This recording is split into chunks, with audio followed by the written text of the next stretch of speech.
साधू संतांची कृपा करण्याकरता आपल्याला पहिले गुणवंत व्हावं लागतं आणि जेव्हा आपण गुणवंत होतो ना तेव्हा आपण कोणाच्या साधू संतांच्या सानिध्याचं मी अलीकडे एक सांगतो तुम्हाला बऱ्याच वेळेस काय होतं माहिती आहे का बरेच मंडळी म्हणल्या जातं आपलं प्रमाणसुद्धा आहे की बाबा या व्यासपीठावरून कोणाचे नाव घेऊ नये स्तुती अथवा प्रशंसा निंदा करावी देवाची आणि कीर्ती मानवाची गाऊ नये महाराज चांगली गोष्ट आहे या प्रमाणामध्ये मी सुद्धा सहभागी आहे सर्व आहात परंतु कधी कधी काय होतं माहिती आहे का गुणवंताची आस धरली तर आपल्याला संतापर्यंत जाता येईल गुणवंताची आस धरली तर आपल्याला संतापर्यंत जाता येईल जर तुम्ही गुणवंताचा जय जयकार केला तर म्हणजे संतापर्यंत हे सगळी मंडळी गुणवान आहेत महाराज गुणवंत आहेत म्हणून कधी कधी नाव घ्यावं लागतं जर ते प्रमाण कधी कधी अपराध द्यायला असेल तर आपण शिक्षा भोगायला तयार आहे महाराज परंतु का कारण की या गुणवंताद्वारेच आपल्याला संतापर्यंत जाता येईल आणि संत आपल्याला कोणापर्यंत नेतील भगवंतापर्यंत नेल्याशिवाय राहणार नाही विठाला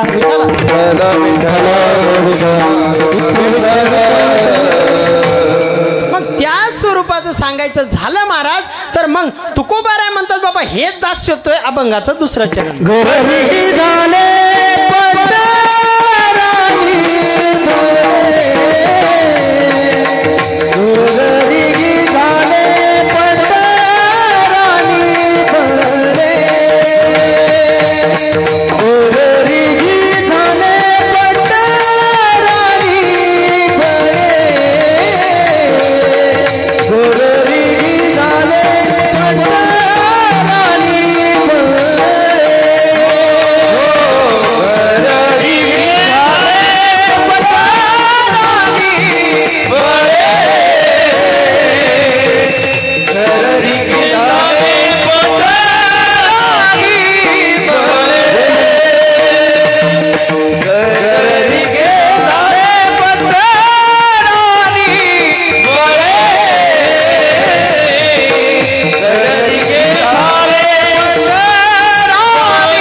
तुकोबाराय हेच म्हणता बाबा घर रिकी झाले पट्ट राणी बळे बघा वरती तुतारे आहेत का आहेत ना हां मग चला इथं काही नाही आता शहरात जरा कीर्तन करायचं लय अवघड असते बरं का हे मला पण सवय लागून गेली 10 सव्वा 10 झाले की सांगावं लागलं बाबा ते बंद कर वरचं नाही कसं कोणी येत रे पुन्हा उभारीचं ते काय होते असे 2 मुलं खेळू लागले बरं का.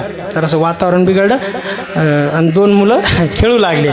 ते आता खेळता खेळता काय आलं बघा, हे आपले आमचे असे महाराज मंडळी धोतर गितर नेसलेले या घरातून दुसऱ्या घरात चालले होते. आता ते जरा तिकडे होते. ते 2 मुलं काय करतात, काच्या गोट्या खेळता खेळता ते एकाला ते दुसरं म्हणतंय, हे कोण सर आहे? ते त्याला म्हणजे मालूम नाहीच का? नाही कोणचं आहे? अरे ये देवना कुत्रोचं. काय म्हणलं ते? ये देवना कुत्रोचं. ते म्हणलं खालचं ये काय करूच म्हणे, ये दिन में सोई जाईन रात में भूकी जाय. काय करते ये? ते तू तर आवाज मारत तसं काय करता? ते म्हणे ये दिन में सोई जाय आणि रात में भुकी जाय म्हणे. मग आता बरोबर आहे की नाही? कोणी म्हणत 10:30 झाले गडा, ये यायचा कार्यक्रम चालूच आहे अजून. बरं आहे तू तर यायचं इकडं काही नाही बरं का. असं होतं कधी कधी महाराज संसारात म्हणा, याच्यात म्हणा अडचणी येत राहतात. एका बाईला काय झालं, मी आवर्जून सांगत असतो बरं का, ते छंद, गाण्याचा छंद, गायकाचा छंद, असं ते परेशानी अशी आहे महाराज. स्वप्नील भाऊ असं आहे की आता तुम्ही चांगलं गायन करताय ना, पण ते घरच्याला आवडत नाही. मी आता चांगलं कीर्तन करतोय, घरच्याला आवडत नाही. सर्व उलटच कार्यक्रम महाराज. आपण एक करायला जा, ये काय झालं आज बरं होईल ना हे असा उलटा कार्यक्रम होतो. पहा मी म्हणलोच ना शेवटी. मग कधी कधी काय होतं, आपण आवर्जून चांगलं कीर्तन करावं आणि घरी जावं, कसं काय कीर्तन काय असं म्हणलंय. अरे एवढा लांब प्रवास करून तिथं कीर्तनाला गेलोय बाबा, आणि केल्याच्या नंतर आपलं सगळं संपून जातं ना महाराज, आवाज निघून जाते ना. मग तसं कधी कधी लय अवघड आहे बरं का ते संसाराचं. जाऊ द्या, मी संसाराकडे जास्त लवकर जात नाही. म्हणजे गेलोय संसारात पण जास्त बोलता तिकडे जात नाही. काय झालं, एका महिलेला संगीत लय आवडायचं. ती कुठं गेली का नवऱ्याला म्हणायचं काहीतरी संगीताचं घेऊन या, म्हणजे ऐकायचं घेऊन या. हेडफोन घाल, टेप रेकॉर्डर असायचा, रेडिओ असायचा, काय टी व्हीवर गाणे, इकडे गाणे जरी लावलं मोठा आवाज असायचा. कोणतं गाणं माहिती आहे का? अय कोणतं गाणं? मला लगीन करा पाहिजे असं आहे का? हां असं पाहिजे, असं गाणं पाच काम नाही. वाट बघतोय माझी पुढं काय कुठला. आता इकडे लक्ष द्या बरं का, आता तुमच्यासाठी ते असं ते म्हणणारच आहेत. पाप ताहू उम्र पीछा नहीं छोड़ते, एक पल के लिए कभी तन्हा नहीं छोड़ते, सबके सब परेशान है जिंदगी में लेकिन कभी जीना नहीं छोड़ते. काही जगायचं सोडलंय का महाराज कोण? तुमच्याकडे टाळी वाजवत नसते का बाबा? तेच म्हणलं, मला प्रश्न पडला. चला असं असतं महाराज कधी. मग ते काय आलं, असं पती तिचा नवरा कंटाळला ना, म्हणे महाराज कंटाळला गेलाय का जंगलात निघून. आता जंगलात निघून गेल्याच्या नंतर तिथं एक चांगला मोठा बाबा बसलेला होता. म्हणे बोल बघता काय अडचण आहे तुझी? म्हणे माझी लय मोठी अडचण आहे. म्हणे अरे म्हणजे सांगतं घरी काय अडचण आहे, तुम्हाला जमल का? म्हणे अरे हो जमतं. तुम्हाला तर संसार नाही काय नाही. अरे तू सांग बाबा, संसारात अडचणी आल्या म्हणून इथं येऊन बसलोय. तू सांग ती अडचण काय? तिथे म्हणायला लागलं माझ्या बायकोला आहे ना म्हणे काहीतरी संगीत आवडतो, काय संगीत करून द्यावा म्हणे, सांगा बरं काहीतरी वेगळा विषय. सांगतो ना म्हणे, लय सोपं आहे म्हणे. काय? एक मोठा असा माठ आण म्हणे, माठ एक मोठं गाडगान. बरं ठीक आहे, आणलं म्हणे गाडगं. चला हे घ्या म्हणे, ह्याच्यात काय कर फुलं भर म्हणे. चला भरले फुलं. आता काय करायचं, तिकडं जंगलात नेऊन ठेव म्हणे. 1-2 दिवस राहू दे. 2 दिवस नेऊन ठेवलं. त्याच्यात काय झालं माहिती आहे का, आग्गे मावळाच्या मधमाशा जाऊन बसल्या. ठीक आहे जाऊन बसल्या. मग त्यानं काय केलं, आणलं. मग ते बाबाला म्हणायला लागले हे काय मधमाशा बसण्यासाठी आज ठेवलं होतं का, याचं काय करायचं? काही चिंता करू नको, मी कायसाठी बसलो इथं, मी त्यासाठीच बसलो. मग म्हणे वरून कपडा बांध म्हणे, टाईट बांधला कपडा. आता टाईट कपडा बांधला. म्हणे काय बाबा आहे म्हणे, याचं काय करायचं? मग वरून बोट मार म्हणे, असं टंग ते असं करायचं, बुंग टंग बुंग. पटलं त्याला ते, माझ्याकडे काय पाहिले पटलं त्याला. काय संगीत आहे म्हणे, वा वा वा वा. आता हे खराब होते का म्हणे, याची काय म्हणते गॅरंटी, याची गॅरंटी किती आहे, किती दिवस चालते? अरे तू गॅरंटी नाही, ज्यानं मागितलं त्याची गॅरंटी नाही राहिली. आता लक्षात घ्या म्हणे, घेऊन जा म्हणे बिंदास. नेलं बा घरी. आता घरी नेल्याच्या नंतर लगे असं खुश झालं लगे. म्हणे वा वा वा काय संगीत सापडलं आपल्याला. टंग की बुंग करायला लाग, टंग की बुंग करायला लाग. झाले बा आता म्हणजे मस्त लगे दिलं बा. मग हे बघ दिलं आता संगीत, हे बघ हे वाजत राह आणि ऐकत राह म्हणे. आपला उठरे चिंता ते होत धंदा, ती काय करायची त्याच्यावर बोट मारायचे, टंग की बुंग करायचा, उठरे चिंता. सकाळ संध्याकाळ ते दुसरं काहीच नाही. सकाळी उठलं की असं बोट मारा, टंग बुंग. थोड्या वेळानं इकून तिकून फिरून आली, टंग बुंग करायला लागेल. असं करता करता महाराज 8 दिवस झाले. आता 8 दिवस झाले, पण प्रश्न असा आहे महाराज, महिला मंडळींना तुम्ही किती वस्तू भारीची घ्या, जोपर्यंत शेजारीन भारी म्हणत नाही ना तोपर्यंत त्या वस्तूला किंमत राहत नाही. मग म्हणे आता काय करायचं, लगेच शेजारीन बाई बोलवली. आता ती बाई चांगली प्रतिष्ठित घरची होती. त्या बाईनं काय केलं, प्रतिष्ठित व्यक्ती म्हणजे तिथं जाणार तेच. मग बोलवलं बा. म्हणे काय ग बाई, तू काही दिसतच नाही म्हणे, 8 दिवस झाले बाहेरच नाही, काय मिळे काय नाही. म्हणे पप्प्याच्या बापाने एक संगीत आणलंय म्हणे. म्हणे हो का, मग दाखवून म्हणे आम्हाला बी. लगेच ये म्हणे घरात आणि घर लावून घे. आली घरात ती, म्हणे कोणते दाखव. त्या मार टंग बुंग टंग बुंग करायला लागल्या माश्या द्या. असं करता करता बाई किती छान आहे, आपण गल्लीतल्या सगळ्या बाया बोलू म्हणे. अरे म्हणे सगळ्या, हो बोलू म्हणे. आल्या सगळ्या महाराज, सगळ्या आल्या. बरं म्हणे पप्प्याच्या बापाला कळलं तर तो पप्प्याचा बाप माझ्या पुढे आहे का, ही गावातली मेन महत्वाची बरं का, अजिबात नाही. तो पप्प्याचा बाप काय बोलणार आहे माझ्या पुढं, असं म्हणता म्हणता घेतला दरुजा लावून घेतला. हां आता खोल म्हणे याच्यात काय पाहू आपण. काय म्हणे खोल म्हणे आता याच्यामध्ये काय पाहू. अरे नाही म्हणे बिघडलं तर, अरे बिघडलं तर मी लई मेकॅनिकल आहे म्हणे, कितीतरी मी दुरुस्त केलेत म्हणे हे संगीत. हां लांब जाऊ नका, काय चिंता करू नका म्हणे. हां चला उघड म्हणे. नाही बरं ऐक तू, नको खराब होईन ते. नाही ऐक, अरे उघड तू, ऐक बरं. नाही उघडू का, मग लाव कुलूप म्हणे. लावलं घराला कुलूप. तितक्या सोपानभाऊ आले, चाबी सोपानभाऊकडे देऊन टाकली, बाहेरून कुलूप लावलं सोपानभाऊ. आणि सोपानभाऊ निघले पौरकडे हळूहळू म्हणे आता काय इथं जाऊ द्या म्हणे. पौरकडे निघले, काला संपला. पौरकडे निघले, चाबी गिबी सोबत. मग यायनं काय केलं माहिती आहे का, ते खोललं महाराज. आता 8 दिवस झाल्या माशा होत्या, पण त्याच्यामध्ये थांबा वाजून घ्या, टंग बुंग सगळ्यांनी वाजून घेतलं आणि वाजून घेतलं, सोडलं महाराज. अहो सोडल्याच्या नंतर त्या आग्या मावळ्याच्या माशा होत्या महाराज, त्या काय भजन करायसाठी बाहेर आले त्या का, विठ्ठल विठ्ठल विठ्ठल भजन करायसाठी बाहेर नव्हत्या आल्या महाराज त्या. अहो त्यानं एवढे दणके द्यायला सुरुवात केली माशाईनं. अरे 8 दिवस झाले परेशान माझ्या. मी म्हणतो एक आग्यमाळाची माशी एकदाच चावती बरोबर आहे, पण त्या माशीला 3 वेळेस ते एक माशी एका बाईला चावत होती. विचार करा, एवढी परेशानी झाली, एवढी परेशानी. आता दरुजा उघडा होता, चाबी सोपानभावाकडे. कोणतरी हळूच सांगितलं, सोपानभाऊ तुम्ही चाबी घेऊन गेले, वापस घेऊन या, इथले परेशानी चालली. मग कोणतरी बाहेरून उघडलं. त्या बाया जाताना आशा गेल्या होत्या महाराज, अशा समोरासमोर गेल्या आणि येताना आशा बाहेर निघू लागल्या. अहो आज दरुजात म्हणजे इतक्या माशानं चावलं द्यायलं, इतकं चावलं महाराज. पण कसं चावलं, एवढं चावून सुद्धा महाराज संसार असा गोड वाटतोय ना.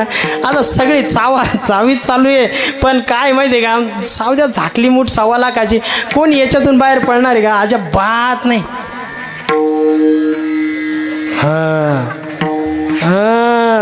आता शिक जमलं बाबा, वा.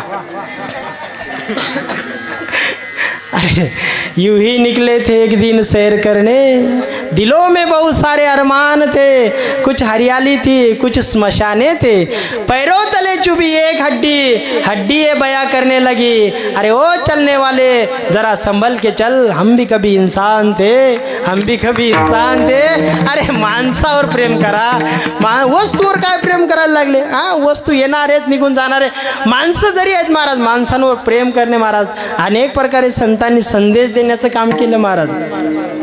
खूप चांगल्या प्रकारे संदेश देण्याचं काम संतांनी केलंय महाराज. कशा स्वरूपाचं बघा, जाता तरी सुखे जा, येता तरी सुखे या, कोणावरी न बोजा या झोपडीत माझ्या, भूमीवरी पडावे ताऱ्यांकड पहावे, प्रभु नाम नित्य गावे या झोपडीत माझ्या.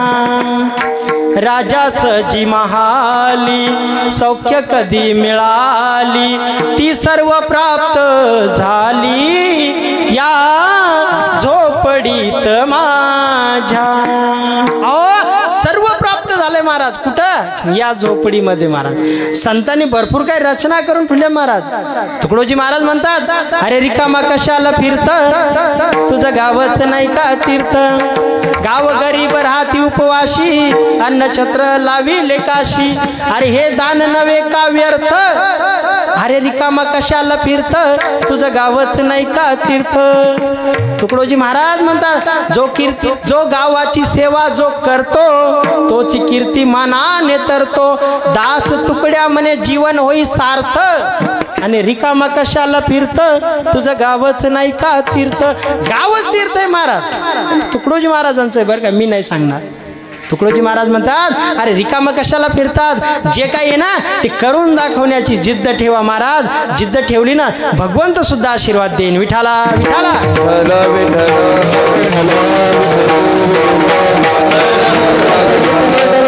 तुकोबाराय म्हणतात बाबा आम्हाला सुद्धा हेच पाहिजे होतं कशा स्वरूपान बघा भक्तावर आलेलं संकट सोडवण्यासाठी भगवंत जातो म्हणून तुकोबाराय म्हणतात ना बाबा मी काय करत आहे माझ्याकडे तो सार्थक आहे तो माझ्याकडे येण्याचं काम करतो जशा प्रकारे कृष्णाचा तो सारथी झाला तशा प्रकारे माझा सुद्धा सारथी झाला म्हणजे तुकोबाराय साधक म्हणायला लागले कशावरून सांगताय तुकोबाराय म्हणायला लागले साधक म्हणायला लागले तुकोबाराय कशावरून सांगतात बघा काय झालं एका शावकारानं तुकोबाराय सोबत व्यवहार केला चला आपला वेळ संपत आलेला आहे तुकोबारायने एका शावकारासोबत व्यवहार केला आणि व्यवहारामध्ये तुकोबारायांनी शावकाराकडून जेवढे पैसे घेतले ते परत देऊन टाकले आता देऊन टाकल्याच्या नंतर महाराज कारण कसं असतं माहिती का पैसा ही खूप मोठी वेगळी गोष्ट आहे रमा सहिष्णु चरणारविंदम प्रतिति कामा तू संगाचारुण भव जिज्ञासान प्रत्युजनानाम रमा आश्रितान द्रव्यतीतानाम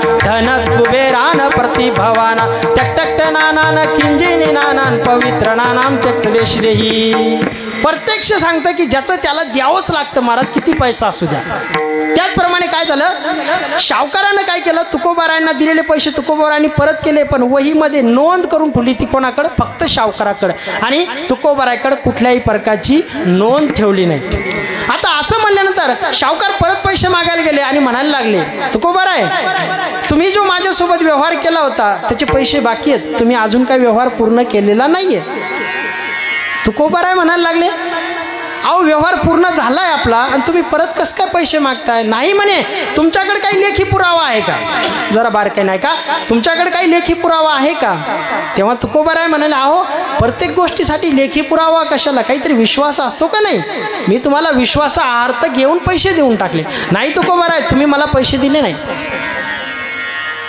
पण तुकोबारायकडे पैसे येत नाही आहेत महाराज मग काय करावं त्या शावकारानं तुकोबारावर केस टाकली आणि तुम्हाला न्यायालयात भेटावं लागेल म्हणे आता चला म्हणे ठीक आहे न्यायालयात गेले आणि न्यायालयात गेल्याच्या नंतर एका साईडला तुकोबाराय उभे आहेत आणि एका दिशेला तो शावकार उभा आहे आणि असं करत असताना महाराज जज साहेब म्हणायला लागले तुकोबारायांना अहो तुकोबाराय आम्हाला माहिती आहे तुम्ही खरे आहात तुम्ही सत्याच्या बाजून आहात परंतु तुमच्याकडे काही पुरावा आहे का लेखी पुरावा आहे का काही तेव्हा तुकोबाराय म्हणायला लागले नाही हो माझ्याकडे कुठल्याही स्वरूपाचा पुरावा नाही आहे मी विश्वासार्थात घेऊन पैसे देऊन टाकले मग तुकोबाराय तुमच्याकडून बोलण्यात अर्थ राहत नाही आहे तुम्हाला तुमच्याकडे काही पुरावाच नाही आहे तर तुमच्याकडून मला बोलता येत नाही मग शावकार आता तुम्हाला शावकार जी शिक्षा सांगतील तो तुम्हाला भोगावी लागेल अहो एवढं म्हणताना हे जगाच्या मालकाला कळालं आणि जगाच्या मालकाला कळाल्याच्या नंतर महाराज हे बघा जगाचा मालक कोणाचंही सहन करू शकतो पण भक्तावर आलेलं संकट कधी सहन करू शकत नाही जगाच्या मालकानं एका साधारण रूप धारण केलं आणि साधारण रूप धारण करून जगाचा मालक न्यायालयामध्ये हजर झाला महाराज न्यायालयात हजर झाला आवाज दिला की तुकोबारायच्या भेटीसाठी आलेला व्यक्ती असन तो कटघऱ्यामध्ये यावा आणि तो समोर आला आणि म्हणायला लागला का हो तुकोबारायांनी जेव्हा पैसे परत दिले होते तेव्हा तुम्ही होते का तो म्हणायला लागला हो मी होतो म्हणे तुम्ही होता तर मग काय लेखी सबूत आहे हो म्हणे लेखी पुरावा सुद्धा आहे कोणाकडे म्हणे शावकाराकडे आणि कोण्या स्वरूपाचा हे बघा म्हणे शावकाराचा 5 नंबरचा बंगला पहा म्हणे 4 नंबरची रूम पहा 2 नंबरचं कपाट पहा 1 नंबरची फाईल पहा आणि 1 नंबरच्या फाईलच्या शेवटच्या पानामध्ये या शावकारांनी लिहून ठेवलेलं आहे की तुकोबारांनी पैसे दिले तुकोबारायचा माझा व्यवहार पूर्ण झालेला आहे असं लिहून ठेवलेलं आहे बघा जाऊन आता एवढं म्हणल्याच्या नंतर पोलीस लोक तिथं गेले शावकाराच्या घरी गेले पाहिलं सर्व तर व्यवहार क्लिअर झालेला होता व्यवहार पूर्ण झालेला होता तो कटघऱ्यात आला आणि तुकोबारायची बाजू मांडण्यात आली महाराज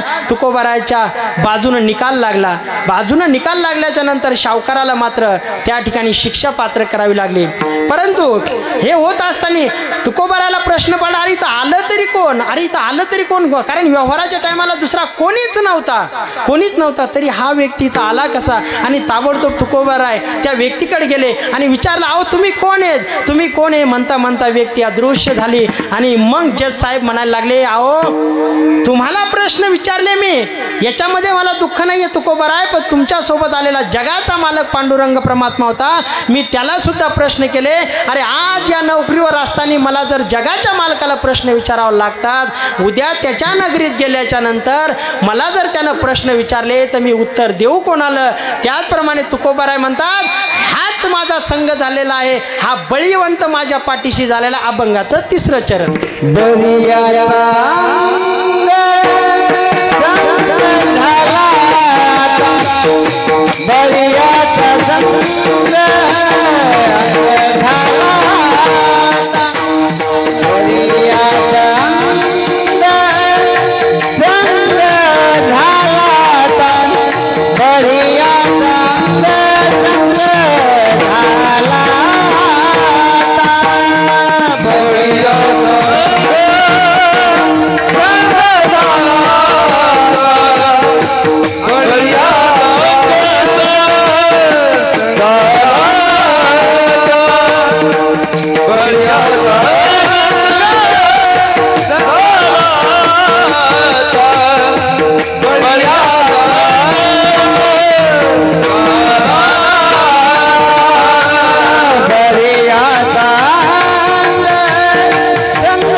माय मावलो भजन करजा थोडंफार म्हणा बरं.